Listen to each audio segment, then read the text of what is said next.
Cek, dicoba.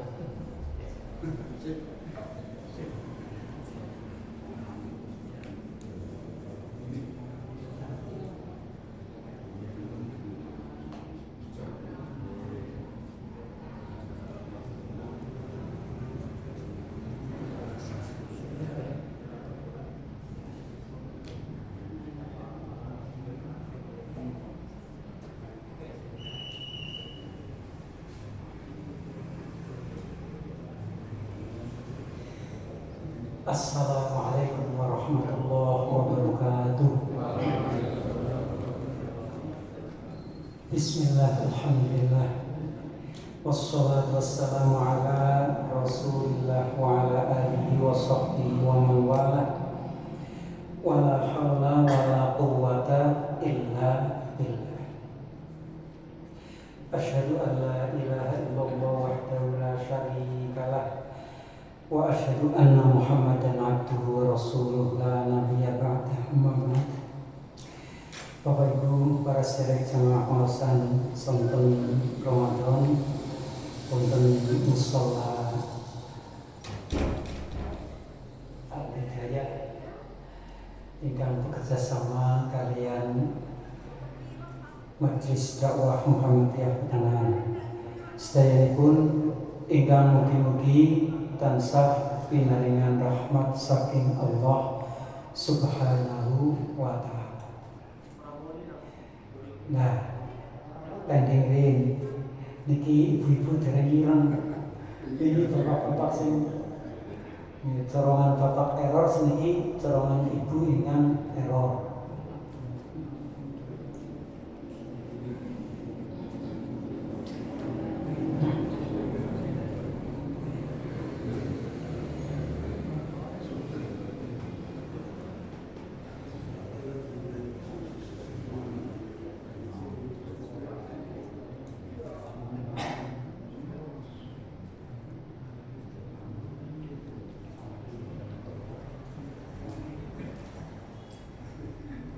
Tes berikut Bu. Derek semal, derek data sendiri.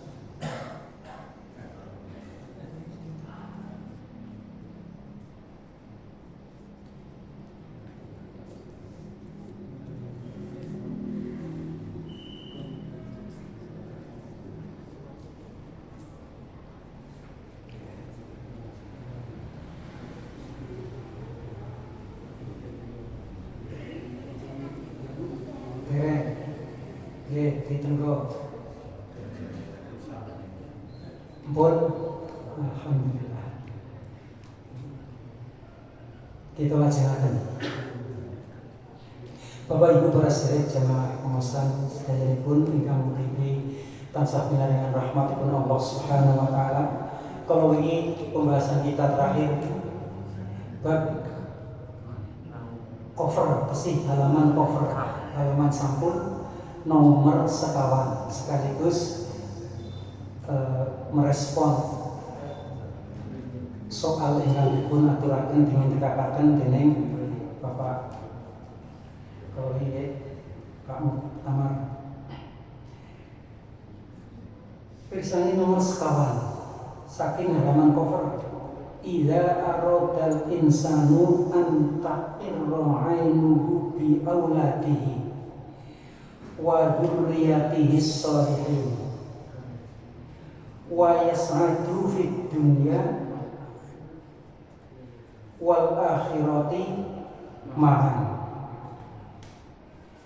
Ini diwaca wa yas'ada wa an yas'ada fid dunya wal akhirati ma'an fa alaihi wajibatun. Jadi begini dengan bahasa Indonesia, jika seseorang muslim ingin agar anak-anaknya menjadi qurratu ain, menjadi sejuk dalam pandangan, penenang hati, penyejuk mata, wa dzurriyyatis sholihin, dan ingin agar anak keturunannya menjadi sholih-sholih. Pertanyaan umuman, piye ya tak didik wis tak didik ning anakku koyo ora sholih-sholih, ora bisa bekti mari wong tua utawa kurang bekti mari wong tua. Iki kan wonten pertanyaan wa dzurriyyatis sholihin, lan anak turunannya si sholih-sholih. Jangan-jangan anak saya tidak termasuk yang sholih, mungkin tanda tanyanya seperti itu.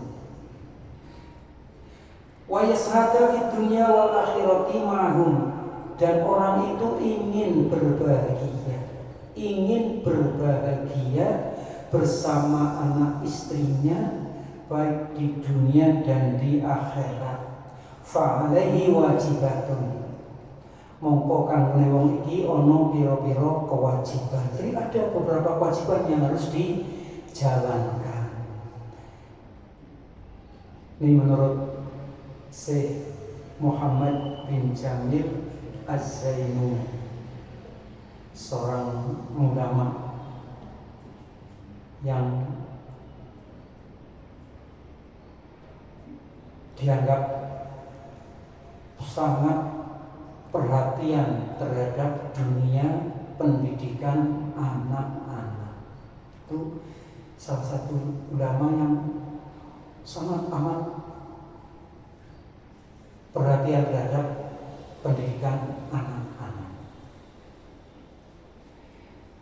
Beliau menyebutkan kewajiban-kewajiban itu antara lain nomor 1, ayyakhtaro lahum al-ummah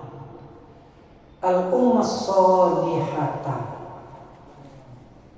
allati tu'inuhu ala tarbiyatihim.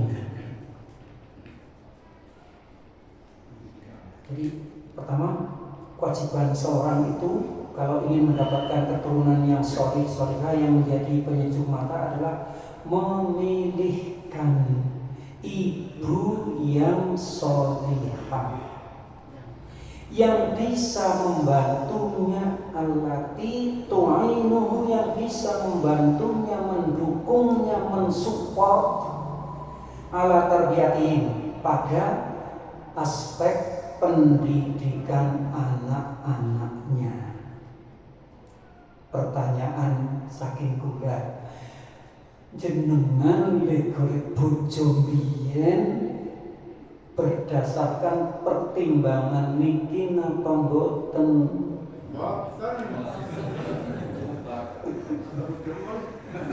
Jawabannya boten.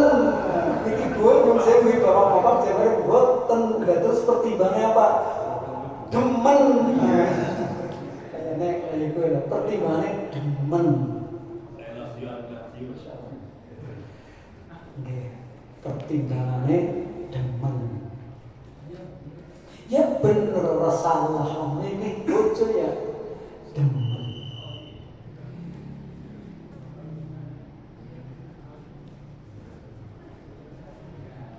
Ya nek sediki panjenengan badhe garwa malih ya milih sing allati tu'anuhu ala tarbiyatihi. Ini sing bisa bantu dukung maring pendidikan keluarga.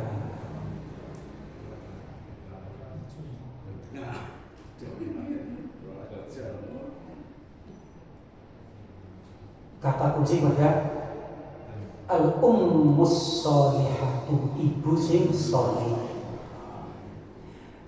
Iyalah wong nganggo ilmu pertanian ya dadi, nganggo ilmu perkewanan ya dadi, ya nek arep ngasilaken tanduran, ngasilaken uwoh sing apik ya golek bibit sing apik.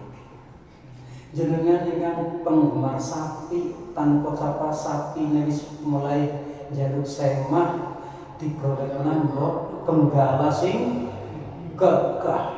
Gampangnya kayak iya, memang begitu bahwa mencari pasangan untuk menghasilkan keturunan itu dibenarkan, mencari pasangan yang baik yang bisa menghasilkan keturunan yang baik juga.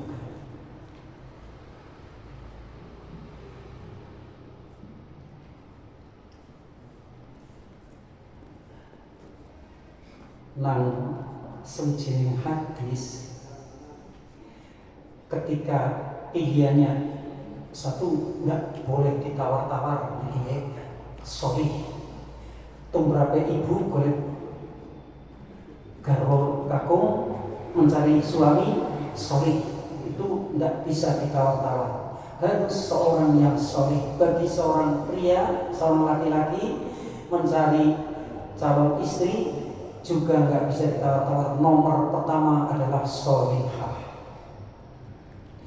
Bukan sekedar Islam, yang Islam. Belum tentu Islam itu menjamin kesolihan seseorang. Gini mau Pak? Boleh salah. Keislaman seseorang belum tentu menunjukkan bahwa orang itu soleh.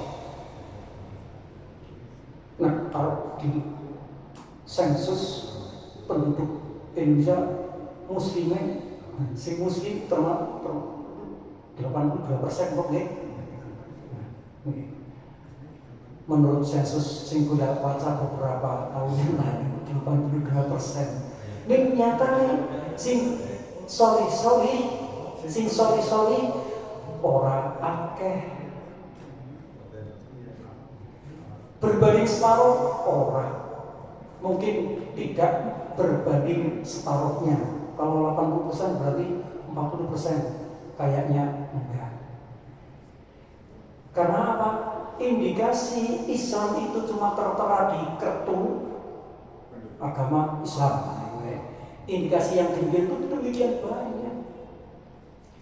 Jenengan ampun misalnya muslim petangan. Nah muslim petangan ya guna petangan gue ijo royo mana gue. Dia kalau Islam petangan orang sholat misalnya. Anak pak siapa tanggaku ya wes siji. Jangan tanggaku maning ora akeh insyaallah untuk wilayah petangan, kecamatan petangan, terutama kota-kota petangan, Grogol, Tangan, Rambur, Mulon, Mulon, Wangunan, Rosari, misalnya. Iya, mereka muslim yang mengamalkan Islam. Tapi di sana-sana Islam nganti wong gumun, kowe sih sembahyang ya. Karo kanca, kowe ternyata sih sholat. Napa sampai orang aku semakin suwe ora sholat ya, masuklah. Begitu banyak percakapan yang seperti itu. Ternyata kok puasa ya. Lah kok puasa? Bisa lah besok. Semuanya esok. Nah ini muslim yang apakah disebut sholih? Ya enggak. Di sebuah wilayah kesolehan itu diukur dengan esi sholat. Kan itu. Tesih sholat, tesih puasa. Untuk wilayah petangan tolak ukurnya tinggi. Ya, tolak ukurnya tinggi. Kesolehan itu dilihat dari sholat berjamaah. Selalu aktif di masjid sholat berjamaah, aktif di majlis taklim. Nah ini kesolehannya ukurannya tinggi kalau untuk wilayah daerah kita. Mulanya ampun misalnya daerah itu anak-anak selalu disana. Nambah masjid sejumat bisa. Mungkin banyak daerah-daerah yang begitu. Orang-orang laki-laki berangkat ke masjid sejumat bisa, banyak terjadi. Itu daerah-daerah sekumandang adzan hanya beberapa waktu saja, mungkin hanya waktu maghrib kumandang adzan, isya berkue orang adzan, kan banyak yang kayak gitu. Nah, jadi ukuran kesolihan itu memang variatif, ya, bermacam-macam. Ibu sing soleh. Tapi tuntutan yang berikutnya, ibu itu yang tu'inuhu ala tarbiyati, yang bisa membantu pendidikan keluarga, pendidikan anak-anaknya. Nah, ini ukuran kesolehan seorang muslimah, bisa membantu suaminya dalam pendidikan anak-anaknya. Maaf, terus terang saja saya katakan, seandainya seseorang sama-sama muslim ketika menentukan pilihan calon pasangan, sama-sama muslim, sama-sama muslim, cuma beda, sama muslim cuma beda, tidak satu manhaj, tidak satu pemahaman. Sijine ngomongna gula kue legi, sijine ngomongna gula kue pahit. Orang bakal sambung. Sijine ngalor, sijine ngidul.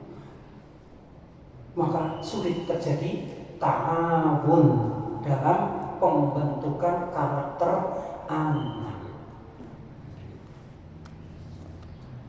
Jadi paham Bapak ya? Panjenengan paham ya? Jadi begitu.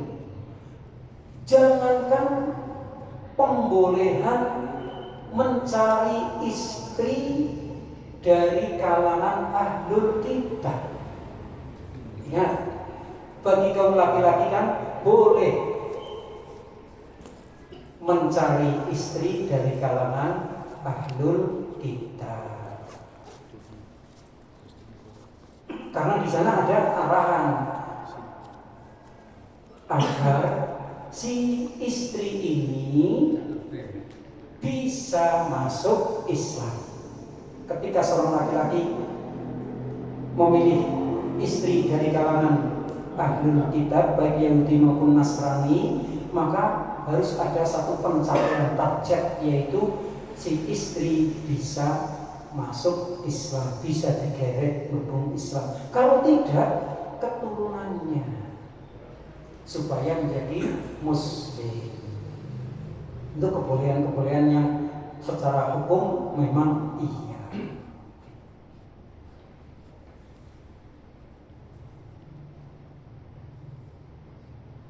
Jangankan untuk mendapat itu, sesama muslim saja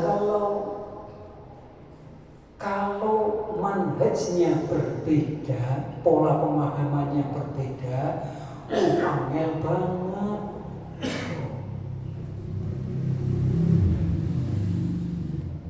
Untuk terjadinya ta'awun, saling bantu membantu untuk menghasilkan anak-anak yang sholih, yang taat, yang berbakti kepada kedua orang. Masih ketambahan hadis, tazawwajul wadudal waluda fa inni mukasirun bikumul umama yaumal qiyamah. Nabi memberikan penekanan kepada para laki-laki yang ingin mencari istri, yang ingin berumah tangga. Nikahilah oleh kalian, tazawwaju, atau nikahlah kalian dengan siapa? Al-waduda, wanita-wanita yang penyayang. Wadud, yang sifat mawaddah, punya sifat mawaddah, emanarin bojo, ya emanarin anak, ya emanarin duit. Apa ya? Emanarin duit. Mawaddah ini bisa mempunyai modal mawaddah. Yang kedua, walud, sing subur, sing siap mempunyai banyak anak. Nah, zaman sini angel, kulit sini gue orang-orangnya orang gue, mungkin angel. Nah, bojone solihah. Nek bojone ghairu solihah, orang ngerti hadis, orang ngerti ajaran Islam misalnya, orang ngerti Quran, orang ngerti hadis, ya pancen angel. Didik niku angel.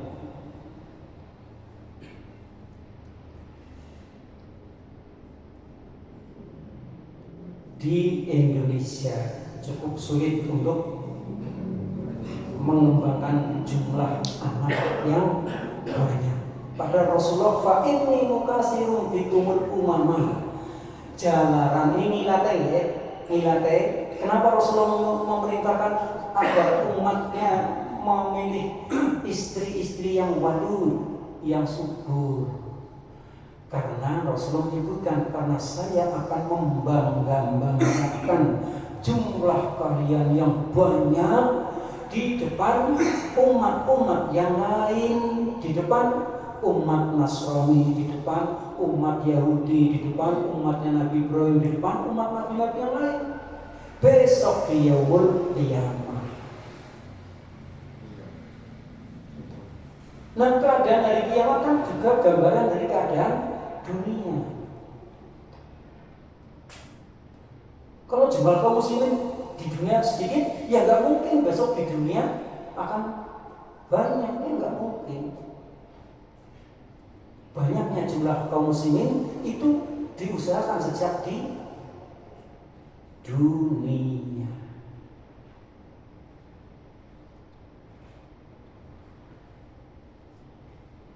Jadi wanita solihah, ciri-cirinya penyayang anak dan juga siap mempunyai banyak anak.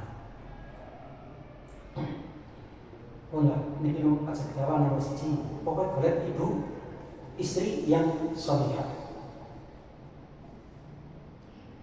Nomor 2, kewajiban yang kedua adalah ayyaqiya nafsahu wa zawjatihi.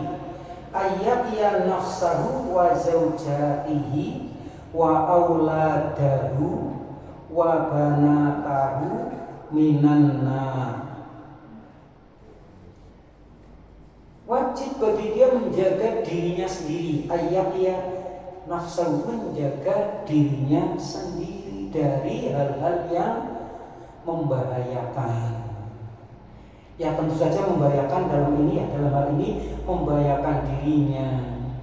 Misalnya terancam siksa, terancam neraka, itu kan bahaya. Jadi mulailah dari dirinya.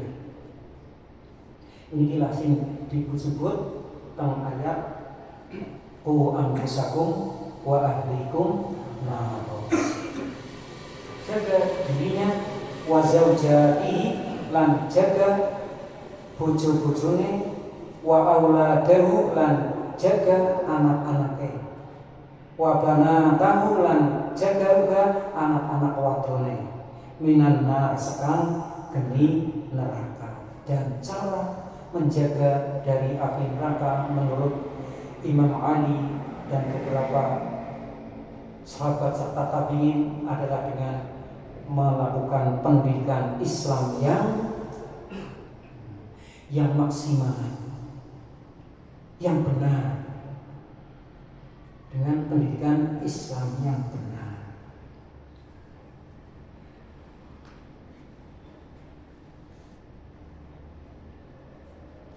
Kita melakukan itu atau tidak? Pertanyaan ini harus selalu kita ulang-ulang. Kita melakukan ini apa enggak? Belajar Islam dengan benar apa tidak? Dengan belajar Islam yang benar, kita menjadi tahu mana yang namanya perintah dan mana yang namanya larangan. Mana perintah yang merupakan fardu ain dan mana perintah yang fardu kifayah, mana perintah yang di bawahnya lagi yang namanya sunnat muakkadah, sampai perintah-perintah yang sifatnya cuma sunnat mutlak.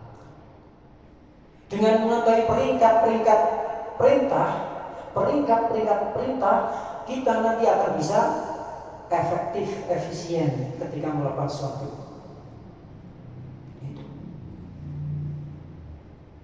Ketika waktunya nggak mungkin untuk melakukan 2-3 pekerjaan, maka ambil satu pekerjaan tapi yang paling wajib, paling pokok, yang fardu ain.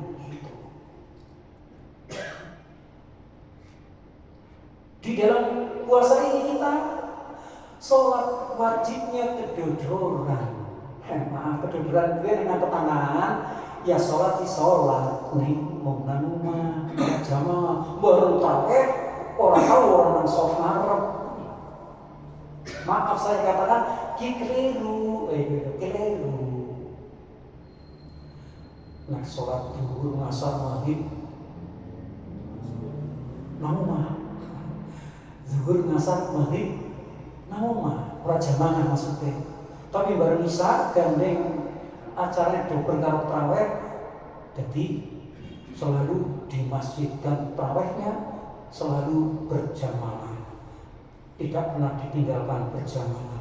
Padahal penting mana sholat tarawih dengan sholat zuhur, asar, maghrib, subuh. Mboten sak jawab dengan pating mau ya karena penting zuhur ya, maghrib ya, misalnya subuh ya, sampai itu ya. Ini pentingnya mempelajari agama. Begitu juga masalah larangan. Larangan-larangan kita harus memahami mana larangan yang peringkat nomor 1, peringkat kedua, peringkat 3 sampai peringkat-peringkat berikutnya.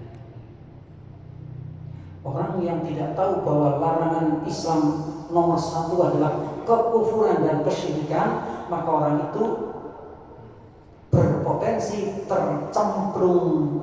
terjerumus ke dalam kekufuran dan kesyirikan. Walaupun tetangga kiri kanan menganggapnya dia tetap masih muslim, Allah sudah memvonis dia sudah kafir ketika dia menjadi pelaku atau menjadi pemilik akidah kesyirikan. Kan bahaya ketika orang tidak mengetahui mana perintah dan mana larangan. Jadi larangan peringkat pertamanya itu ya kekufuran dan kesyirikan.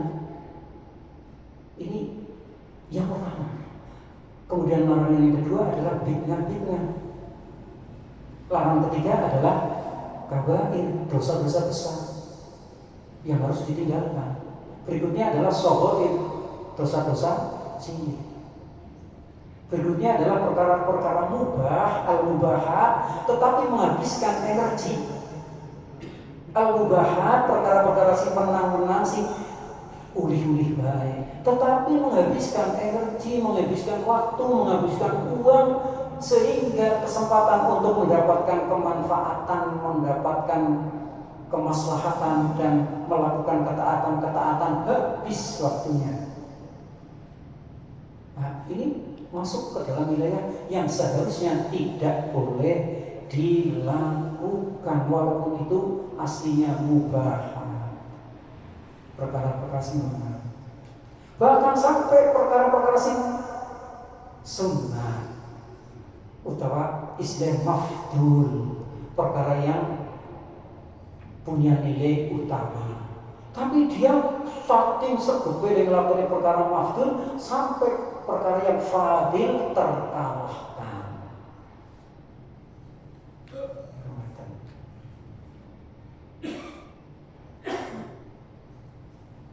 Mafdul itu utama, tapi kalah utamanya dengan yang namanya fadil, yang memang sangat utama.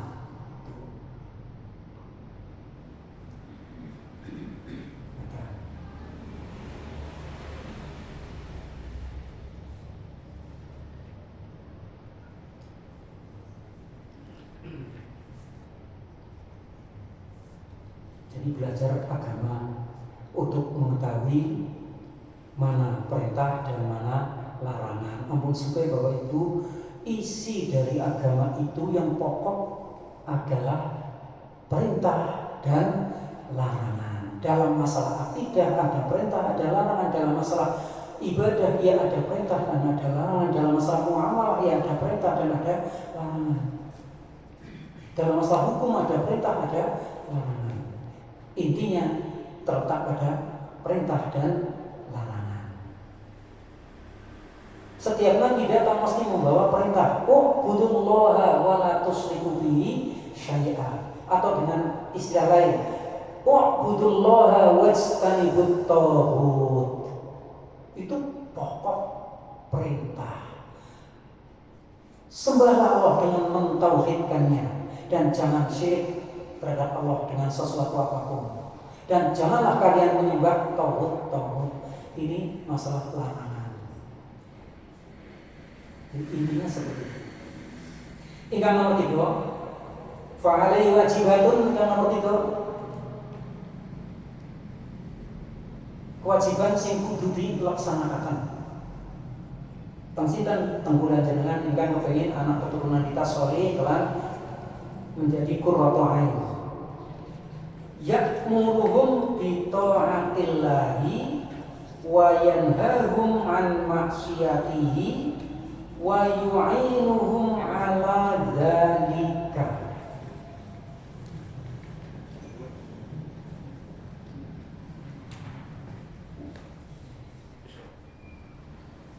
Orang ini harus melakukan amar ma'ruf dan nahi munkar. Ya'muruhum bi ta'atillah. Setelah dia punya ilmu memahami perkara agama, maka dia memerintahkan. Ya'muruhum, perintah maring anak bojo ditawatilah supaya taat maring Allah.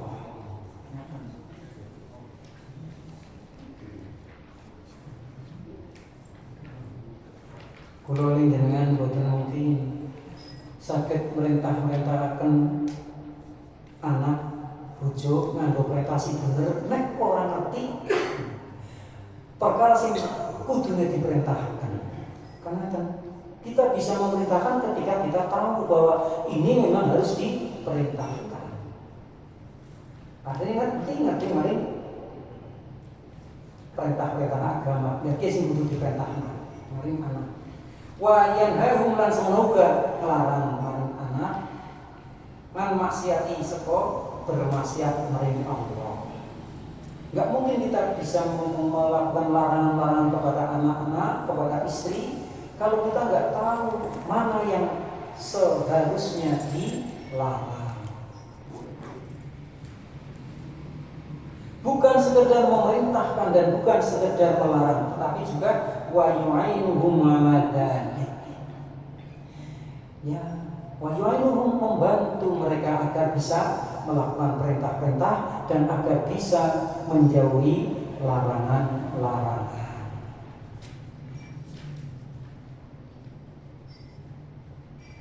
Anak diperintah sholat, sholat, nah sholat yuk, sholat. Ya harus disertai dengan tukokna sarung, tukokna pambi sholat, tukokna seragam sholat kayak gitu ya. Lari-lari adik kita. Terus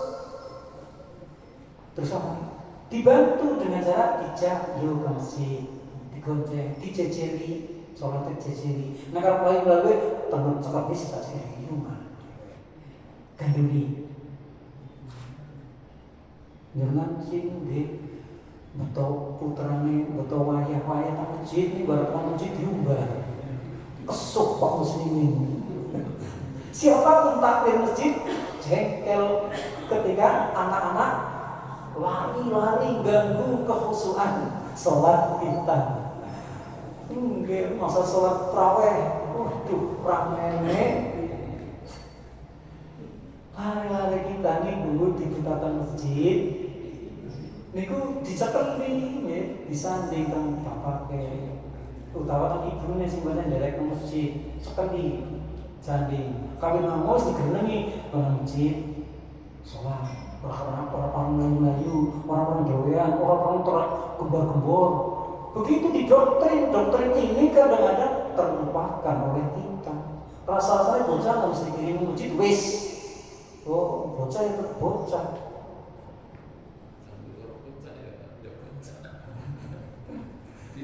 takbir ya dulu.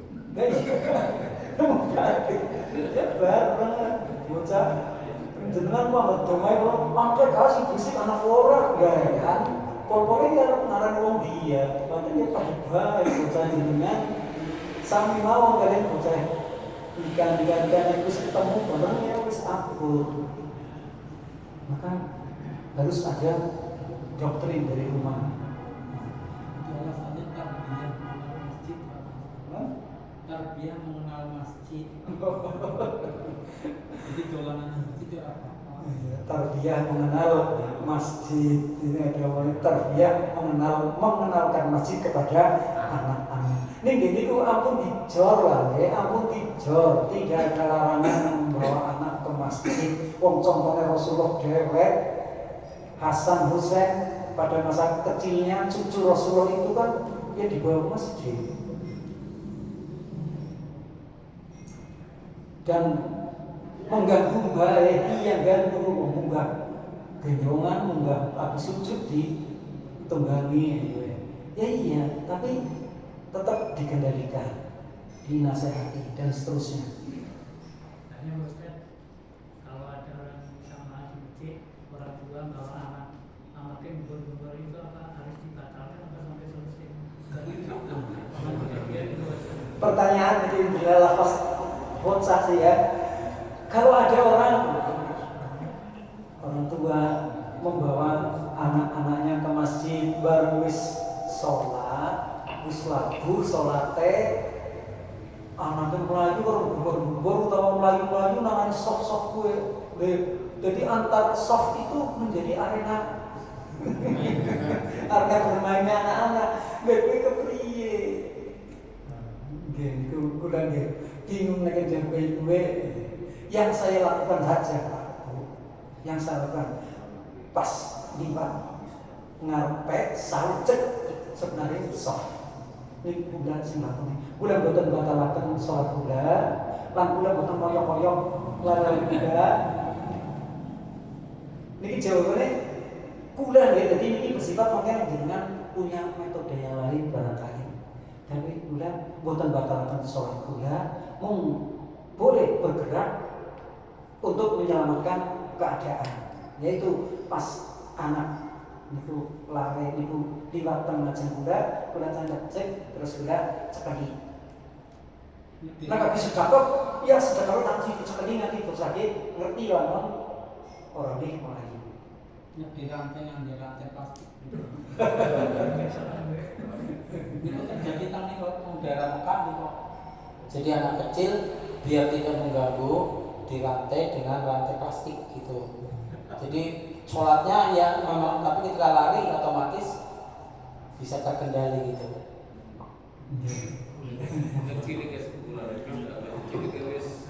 Kenapa? Tapi yang namanya metode itu teknis ya, jadi teknis, teknis saja. Asal itu tidak menjadi sebuah siksaan bagi anak, mungkin ya boleh-boleh saja itu teknis. Sing figur anak kecewek ya, berarti mesti disiapkan, mungkin saja seperti itu walau ini bersifat teknis.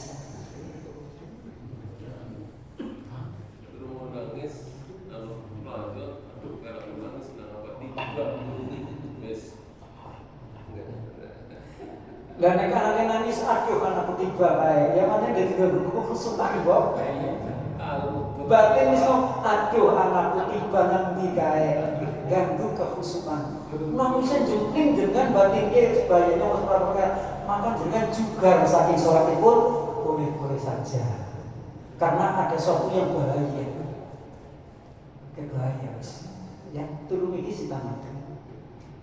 Niku konsekuensi bahwa anak main masjid. Dan ibaratnya membatalkan sholat karena kita tidak boleh, itu kan membatalkan sholat. Iya. Juga sekarang sholat itu saya batalkan sholat. Karena dianggap bahaya. Anaknya nangis nanti seru banget. Jangan-jangan tiba pas penyekan masjid jadi ulang penyekan.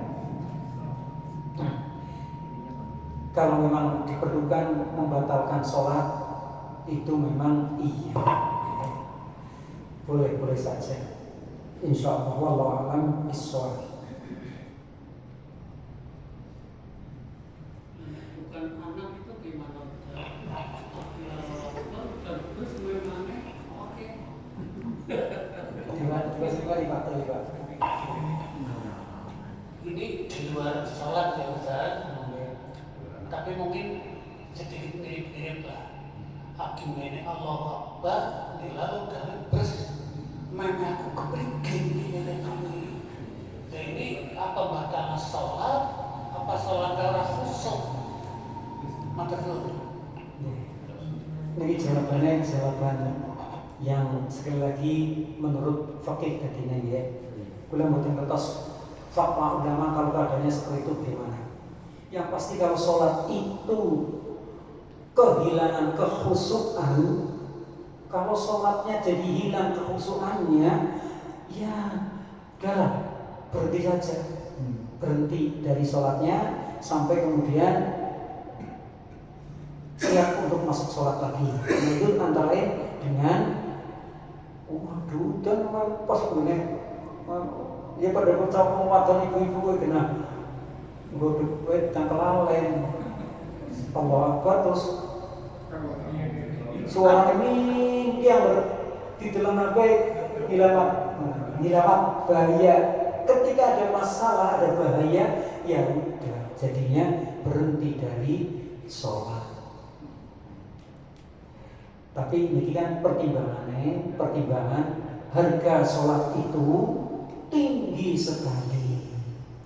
Mudahnya sedurunge wong mlebu nang sholat harus dihindarkan, dijauhkan perkara-perkara yang bisa mengganggu kekhusyukan sholat. Iku ngaten. Mewek pare masih larang bikin padang bermalam masjid. Ini juga kadang-kadang terjadinya dianggap larang, padahal dagingnya kan murah, ini dibandingkan akhirat. Kula dengan sering menghargai dunia terlalu mahal, terlalu tinggi, sehingga urusan-urusan akhirat kadang di nomor 8 atau layang kok gampang asiana waktu lan spiturute. Nggih, ngoten niku.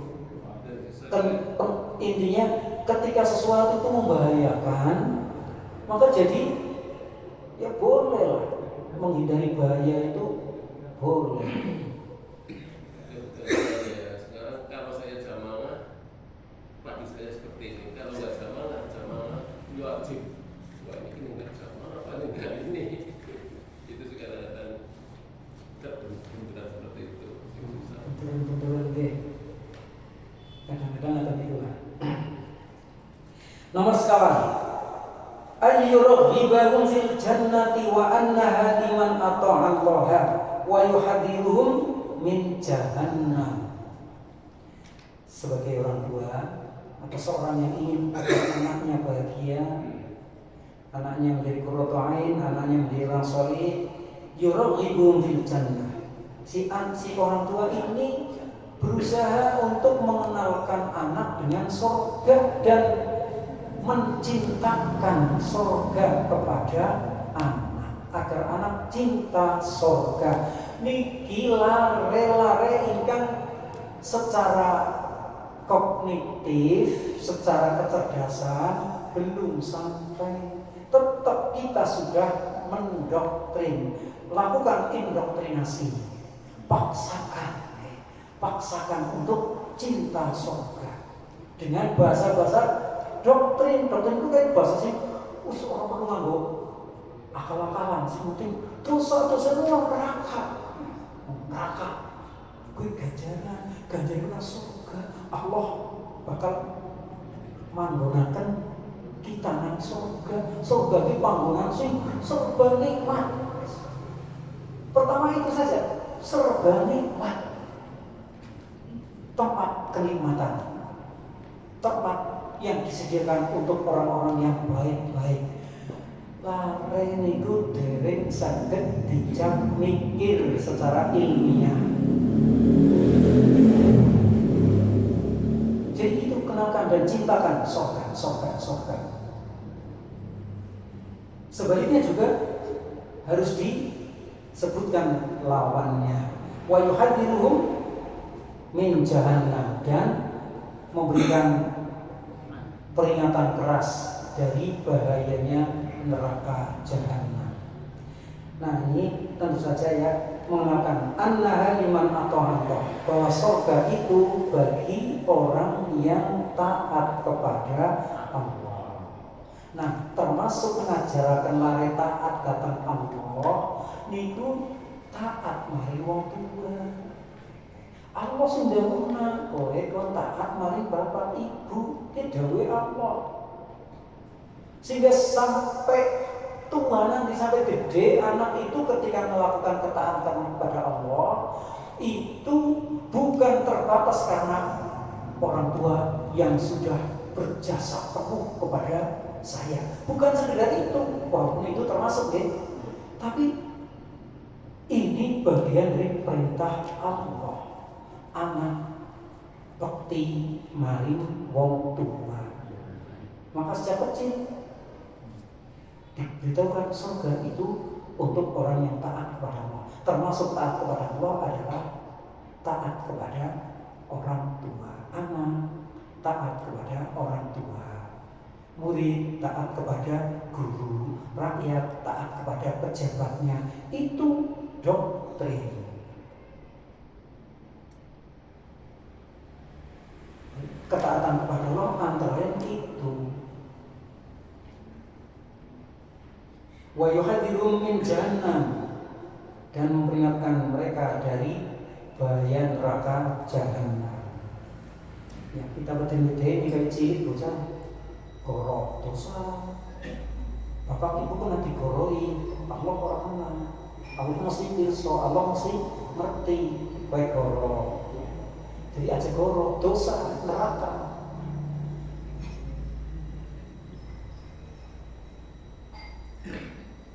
Maka bijaksana sekali itu ada apa namanya nasihat dari penyelenggara TV ya, pemilik TV, dampingi apa jenenge, nonton gue perlu pendampingan. Nonton TV itu ya kan, TV itu anak keterangan, dampingilah putra putri Anda ketika menonton.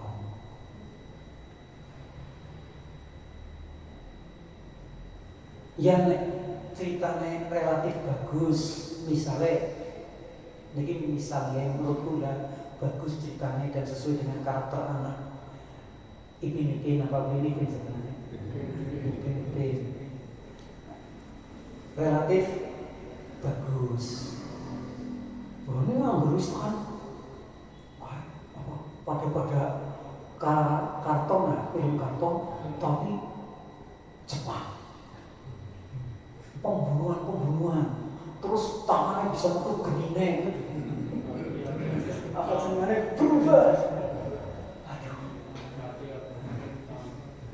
dampingi anak-anak dampingi. Jadi ngeri gitu ya, karena itu pelajaran dasar kesyirikan.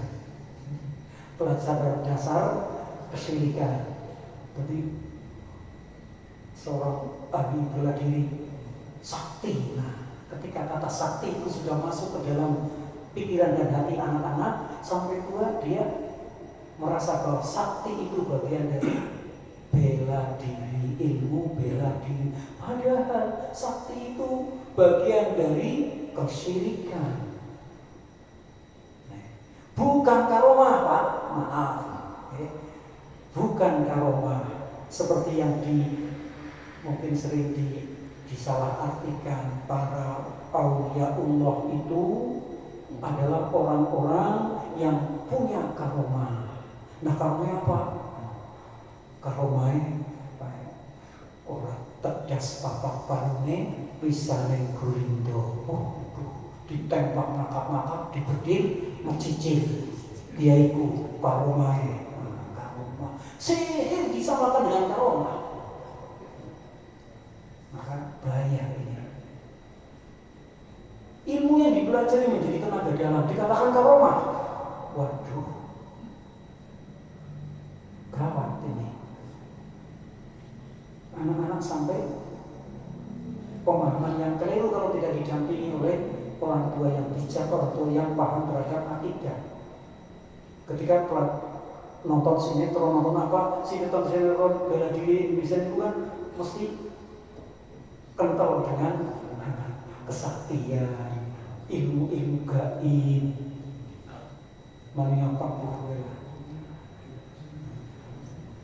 Anak orang yang disebut paranormal mengetahui perkara gaib, simbah munang kana tahanane kayak kiye. Orang yang mengaku mengetahui perkara gaib sedikit saja, maka dia sudah masuk ke dalam wilayah min ru'asa'it tauhid, termasuk 5 pimpinan tauhid adalah orang yang mengaku manidda'a syai'an min ilmil ghaibi. Orang yang mengetahui ilmu gaib sedikit saja, maka dia sudah dianggap sebagai pimpinan tauhid. Siapa dia? Yang orang yang suka ngaku punya ilmu gaib di Indonesia, gelarnya top paranormal, supranatural, namanya apa? Wong pinter, yang pakai kun itulah. Jikun, dukun, bukan kun bapak.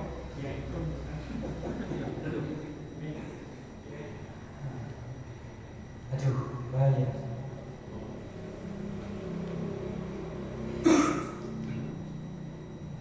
Jadi cintakan anak dengan surga dan takutkan anak dengan neraka. Itu selanjutnya. Neraka panggonane wong sing pada bermaksiat, surga panggonane wong sing pada taat. Ini cara mendidik anak agar menjadi anak yang sholih, yang taat kepada orang tua, kemudian taat kepada guru, kemudian taat kepada pemerintahnya, seperti itu. Khamisan, si nomor 5, yadmu lahum bis-sholahi wal hidayati.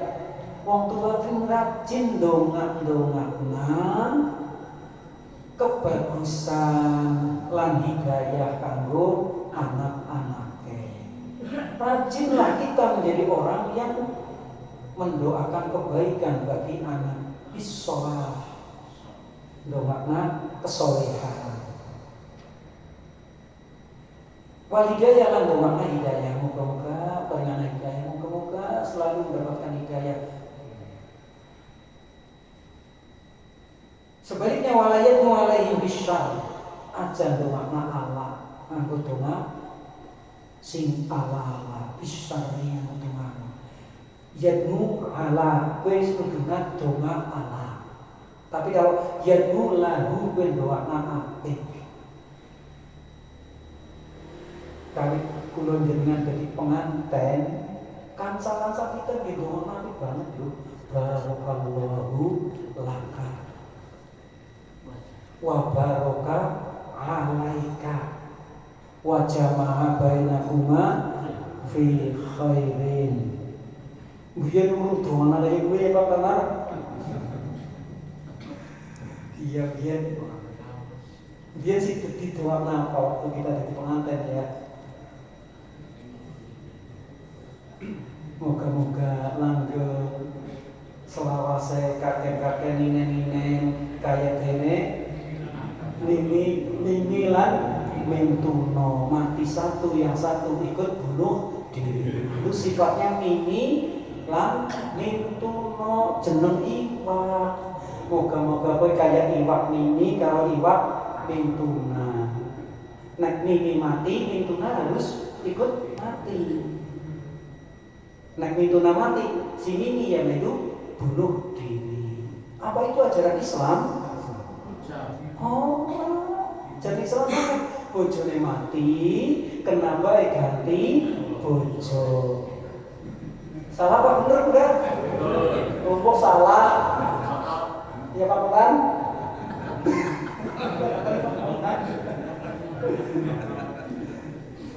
Kena, bukan harus. Nyorawani harus Pak. Boleh saja. Yang satu meninggal dunia, yang satu nututi mati. Hindu itu, nek Hindu beda diskriminasi, nek sing kakung sedo ingkang stri derek sedo dengan mati obong. Kira kayak gue ya, Rama Sinta kan kayak gue. Apa jenis cerita itu gue lah. Nek sing lanang mati, sing wadon melu mati nganggo cara apa jenenge upacara obong. Ngaben ya.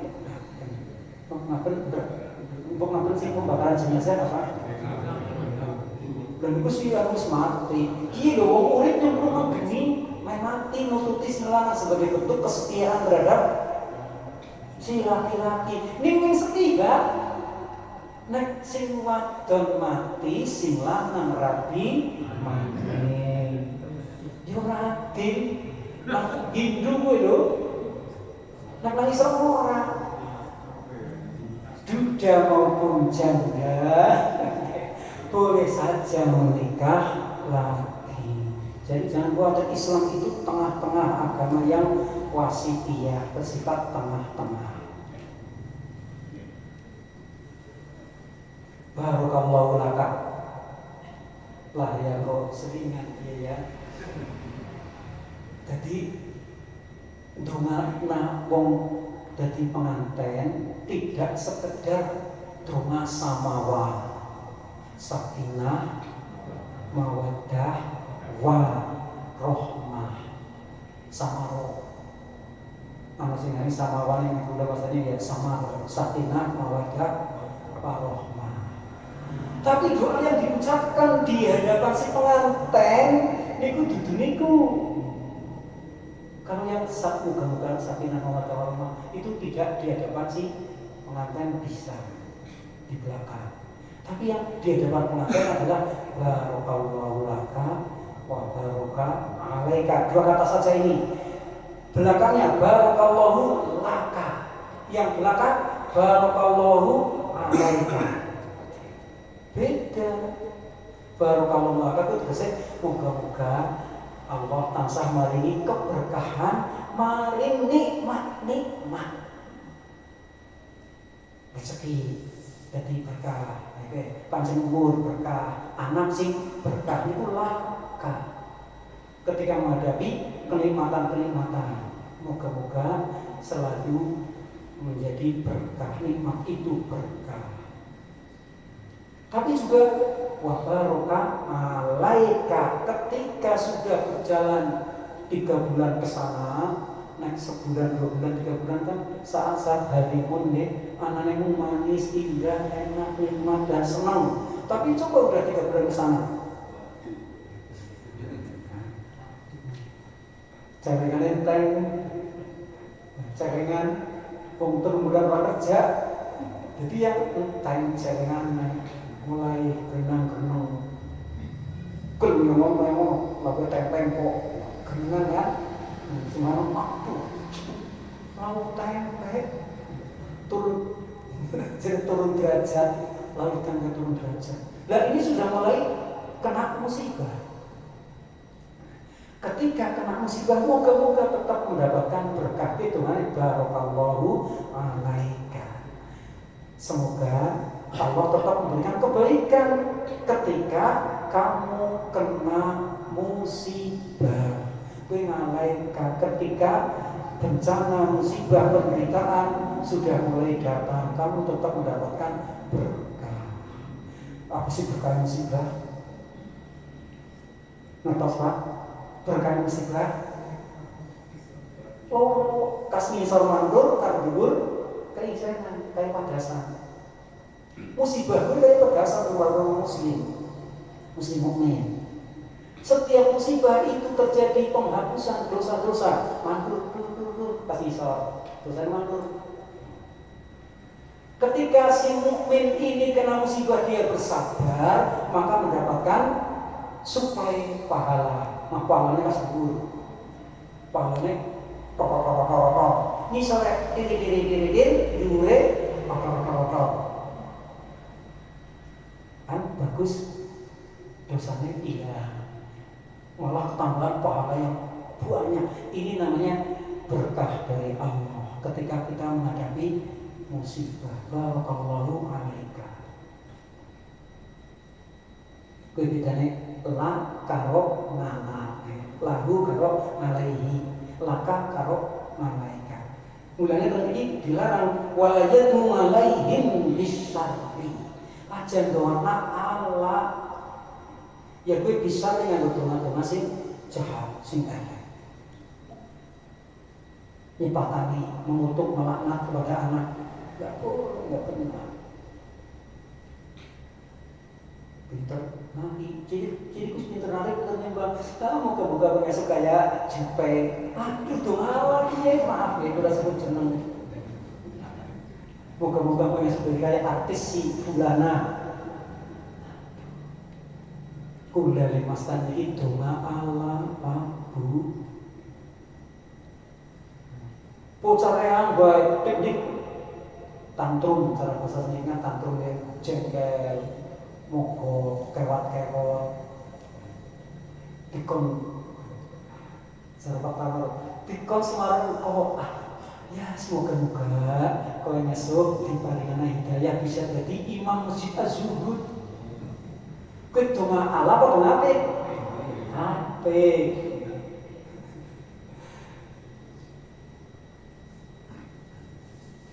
Salah satu imam Masjidil Haram, sinten? Abdurrahman Sudes. Si gitu anak-anak nang ibune, wong mati cilik kan ya nakal ya karmane gawe ati maring ibune bapake. Bocah, moga-moga kau esok gede tua jadi imam Masjidil Haram.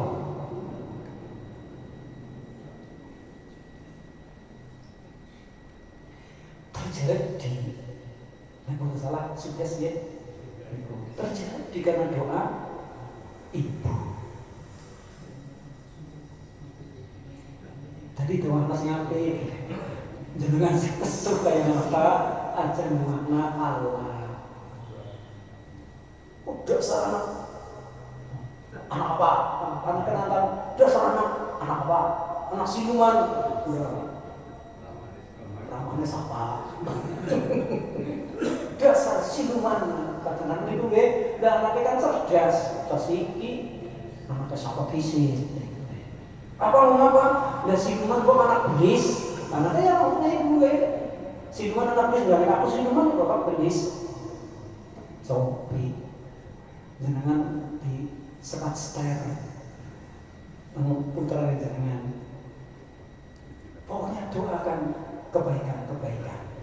Pun pinten bukti lare itu waktu tersilare ya. Kocai cari kudune rumecah. Nakal, muga ngabur. Tapi karena doa orang tua yang tidak putus-putusnya, Rabbana hab lana min azwajina wa dzurriyyatina qurrata a'yun.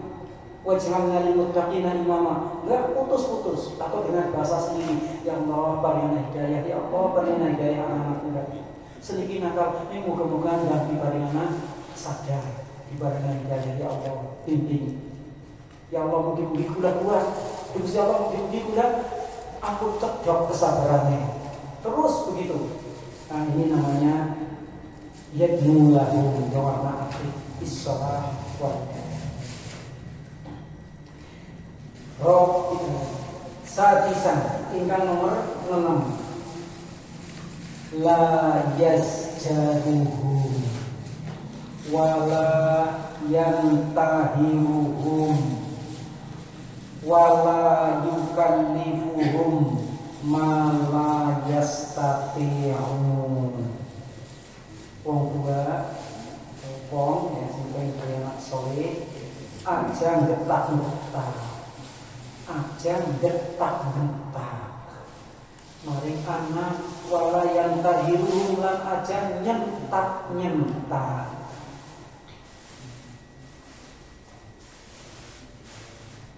Itu tahu dibalik mau keliru. Nyentak-nyentak karo ngetak-ngetak. Ini bukan tentang surat Al-Dukhani.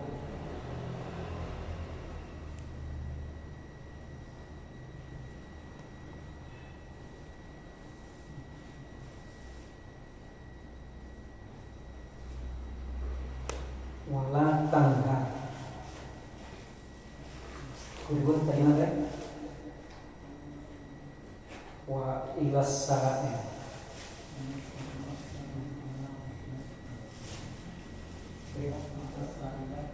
Waman wa ammas sa'ila fala tangga.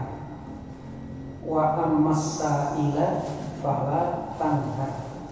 Mongko dene maring wong sing njaluk-njaluk aja nyentak-nyentak. Tangga. Jadi wala yang tahilum aja nyentak-nyentak.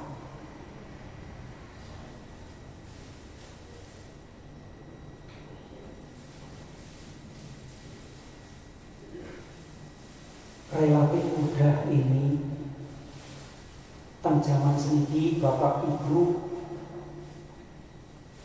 terpengaruh perubahan zaman pokoknya zaman seniki orang anak utawa langkah bapak ibu nyentak-nyentak maring anak. Nek zaman biyen mungkin jenengan tesih kemutan rekaman jenengan anak sing urip namanya ketak-ketak sentak-sentak seperti narik sama biune.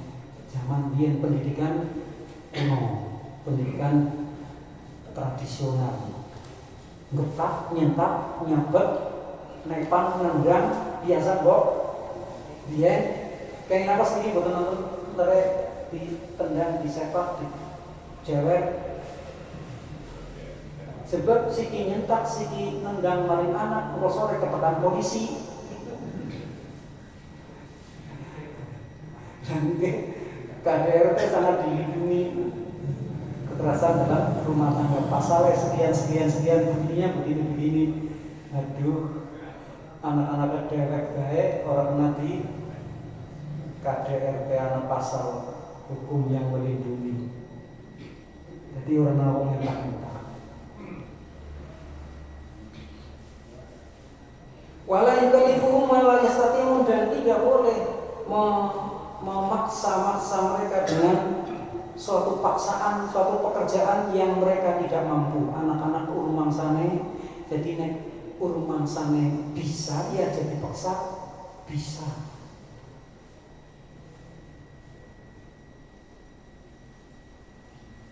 Sholat saja yang sangat urgen. Perintah sholat dimulai sejak umur 7 tahun. Ketika pada umur 10 tahun barulah mulai ada ancaman. Nek ora sholat sabat umur 10 tahun. Di bawah 10 tahun sing penting perintah aja kan roh.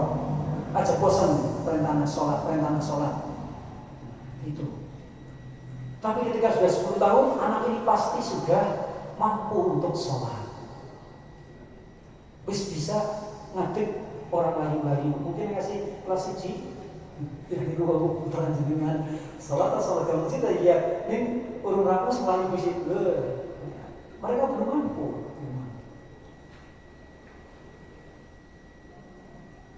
Termasuk puasa. Nek urung mampu, senajan putra-putri kita mungkin wis umur 7 tahun ini mantan kondisinya urung mampu ya puasa, ya jadi paksa. Mungkin cukup puasa latihan, kedugaan pemasaran. Ya seperti itu. Begitu juga dalam pekerjaan-pekerjaan yang sifatnya dengan tenaga. Pekerjaan-pekerjaan biasa jangan dipaksa dengan pekerjaan yang berat-berat.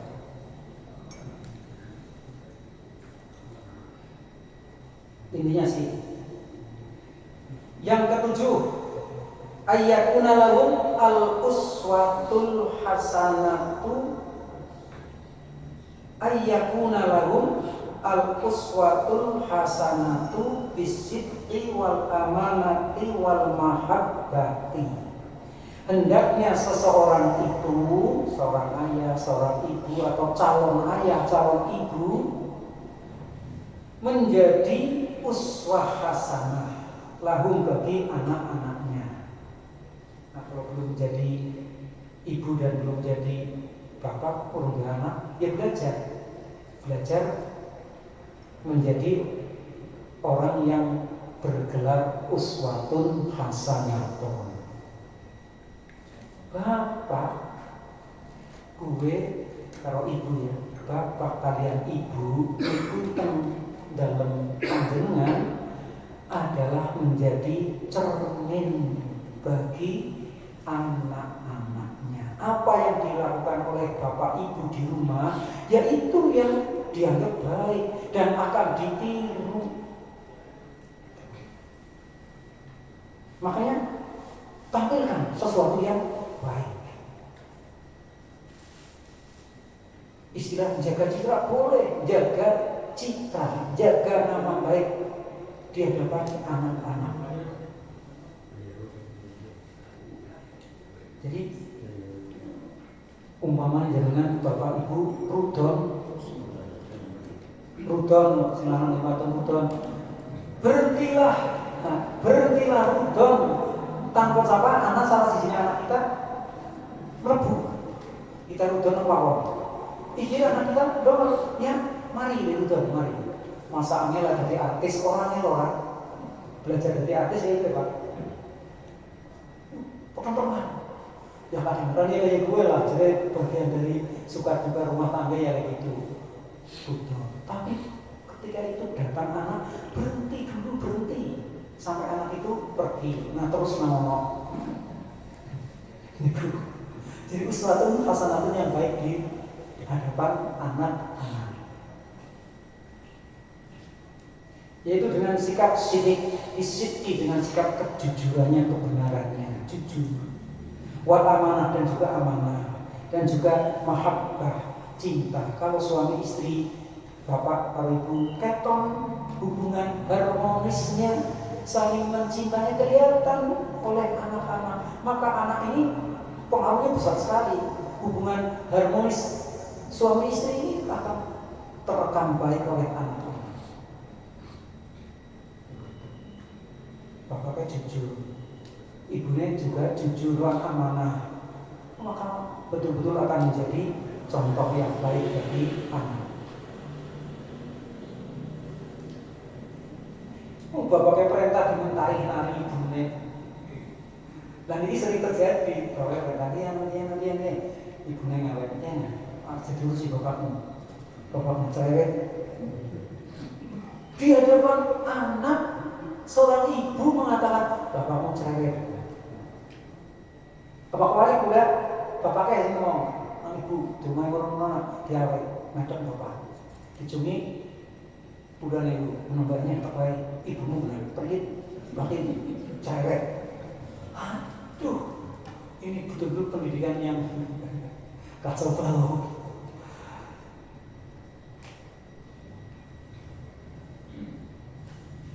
Nah, mengatakan mau kontennya masalah tadi ini nembe covernya lebar kontennya masalah. Terus sebenarnya gue udah kata ini pertanyaannya Pak Tamar, kepiye bocah gue jadi bocah soleh, ya bertahan dari awal. Pendidikannya itu harus dari awal, dasar, kontinu, terus menerus. Dan sekali lagi, kesolehan itu bukan barang eksak, ya.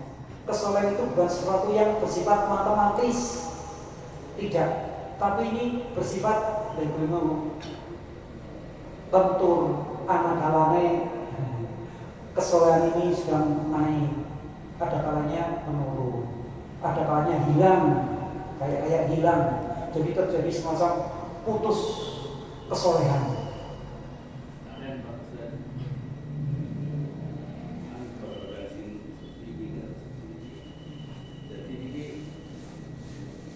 tiga mata insani dalam mata Ibnu Adam itu sing pertama itu Sobatun Jaya. Ini satu peringkat yang pertama apa berikut.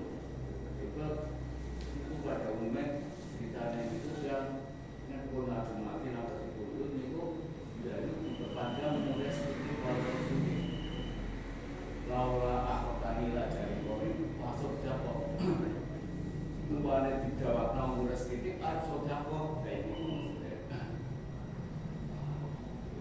Nah ini kenapa sodako tadi berikan pertama apa keberikut oleh ini pada umumnya yang itu jelek ngedum banget mati orang diperpanjang umurnya dan yang umumnya diperpanjang itu harus sodako kayak gitu. Nah, jadi ini ditempatkan urutan pertama sodako tahun syariah itu nawar berikut membuat risau. Nggih niku penyebutan urutan sering memang seperti itu sesuai dengan peringkatnya. Ketika disebutkan yang pertama berarti itu yang paling pokok atau penting di masing nomor kedua. Jadi urutan seperti itu sering mengandung pengertian ya gue kedudukannya lebih penting utawa lebih akeh utawa lebih timbang sing nomor loro kedua. Kuda cenderung mengatakan senajan wonten ya ora bisa barang telu kok disebut dadi siji ya mesti disebut siji loko siji kan ngoten niku ora bisa barang telu disebutna yang terbaik jeruk apel karo kuwi apa isine ya kepaksa nyebutna kuwi siji jeruk apel karo anggur apa jeruk lebih utama timbang anggur orang ini penyebutan urutan penyebutan saja untuk menerangkan kadang-kadang memang seperti itu. Lain memiliki ketinggalan karena ada nilai kepentingan bahwa sedekah jariyah itu memang kepentingannya dengan satu kemudahan kanggo wong awam. So sing nomor loro karo sing nomor 3 ki mandan mempunyai nilai kebelakangan ini.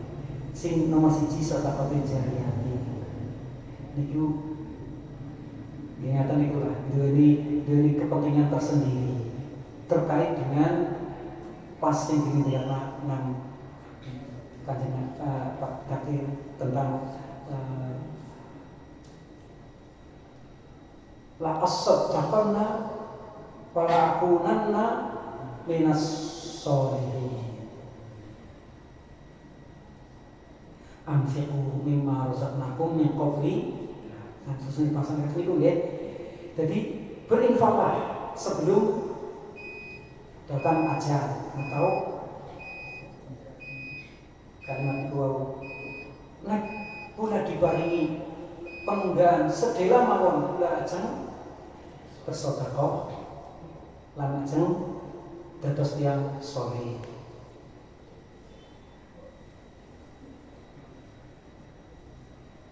Niku nggo dalil betapa mudahnya orang untuk beramal dengan harta benda. Mulai Sunan Abdul sing paling gampang dilakoni kuwi amal maliyah, amalan maliyah mulai Sunan Abdul. Nek kula dikatakan ngaten niku. Amalan maliyah niku paling gampang. Tumrap sing duwe ngaten niku nggih teman-teman duwe. Mulane ana batasan ngamal sing ngamal ini dibatasi niku nang masalah amalan sedekah dibatasi orang nanti orang enam jajan. Nek dia ini kan kenapa ngono karena ini sedekah dibatasi yaiku nek mati. Pun mungkin ini lah ini udah sakit nerana dawa-dawa kampung yang zaman ini. Insyaallah kita akhiri kalian kafaratul majlis. Subhanakallahumma wa bihamdika asyhadu an la ilaha illa anta astaghfiruka wa atubu ilaik. Wassalamualaikum warahmatullahi wabarakatuh.